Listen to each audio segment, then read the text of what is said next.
Um, I've made some notes here because actually I feel I've taken little bits from every part of my journey that Mm, come together as a whole now for me.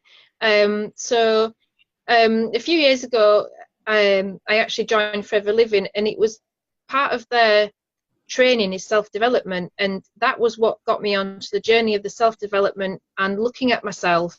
mm, And I think that's how, when I realized that I needed the help that I needed, because otherwise I'd have just kept plodding on and going.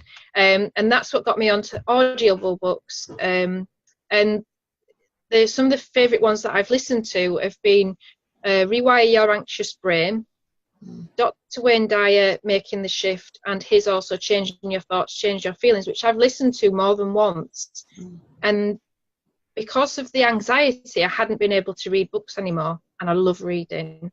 And Audible just, it became my life. It helps me to go to sleep. It helps me to just be calm when I can't necessarily meditate because I'm too wired. It helps me to be more mindful. So I've taken a lot from that, from the self-care. Then from with Penny, it was the coming to terms with my miscarriage. So I feel that I've kind of put that to bed, if you like, and can say I lost my baby and be okay with that. The NHS side was being, we talked about family and things, but also the thing that I most got from her was that being okay with now, and that what I have now is enough. mm, Anything more is a bonus. And that's really what I got from that, is that I don't have to strive to be going forwards all the time. I can be okay with what I have now.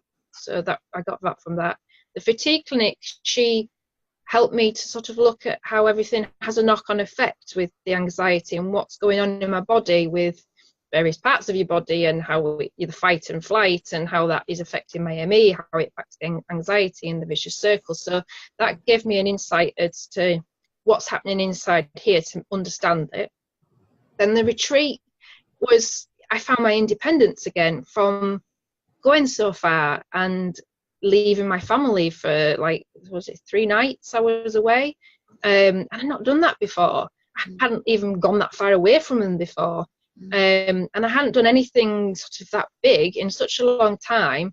Um, and the one thing that I came away with was this feeling of independence that I'd got from being able to do that, and finding sort of the inner me again, and light at the end of the tunnel. Because through your retreat, I found, through meditations and things that we did within the retreat, I could see, we did a future one, and I could see a future. I couldn't just see darkness anymore. It was future. It was, and it strengthened my hope in that future, and also that I didn't feel alone anymore because of you and the people I met on the retreat. mm. Um, one our one-to-one sessions. The thing that I've got down is that you help me to keep things simple. So when we've talked, and I'm like, oh, this, and this, and this, and you're very good at telling me, well, just do this, and I'm like, oh yeah, of course.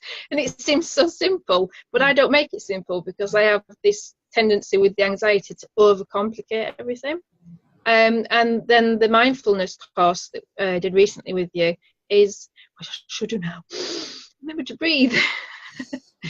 Remembering to breathe, taking time out, not feeling guilty about my time that I need, and the joy that you can get from stopping, taking a breath, seeing things from a different perspective, and making better habits, because I don't do it as much as I should, but I do a lot more than I did before, and I handle things a lot better than I did before. Yeah. Yeah.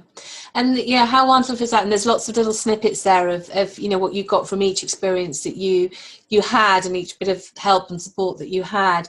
And just to hear you say that you could see a future, I mean, that warms my heart, to just, because it is a very dark place, struggling with difficulties like this. And yeah, to see some hope, but also to feel connection with other people, and to not feel alone with that.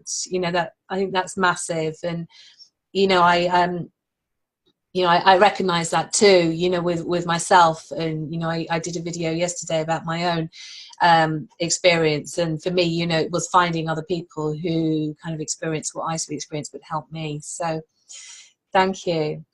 So how is life? Oh, if you were giving anyone advice who was watching this as to what to do if they were suffering with anxiety, what would you say to them? To realise that you aren't alone. There are so many people out there that feel the same, and to go and ask for help, because that is one of the things as well. It's very difficult to ask for help. I'm not very good at asking for help, but you do need to ask for help. And I think you can't. I tried to go it alone. I thought I could do it alone with just the self-care, and it helps. Don't get me wrong. It's been part of my journey. But you need more than that. I think you need things like seeing a counsellor, or one-to-one sessions with someone like yourself, or going to somewhere like a retreat. But as I found with my journey, you need to do them kind of almost in the right order. I wouldn't have been able to do the retreat had it been the year before, probably. So like I said, it came at the right time. So I think people, if someone's suffering like I have, and you just have that overwhelming feeling, go and talk to somebody, talk to your GP, or look online, because I found my counsellor online that I paid for, and I came across you online on Facebook. So there is lots of people out there that you can go and talk to, and just go do it, because it's worth it. And I'm by no means better, but I am so much better than I was, and I couldn't have done that without all of the help that I've found. Yeah, it's a great message there of just, you know, go and look for some help and break through that barrier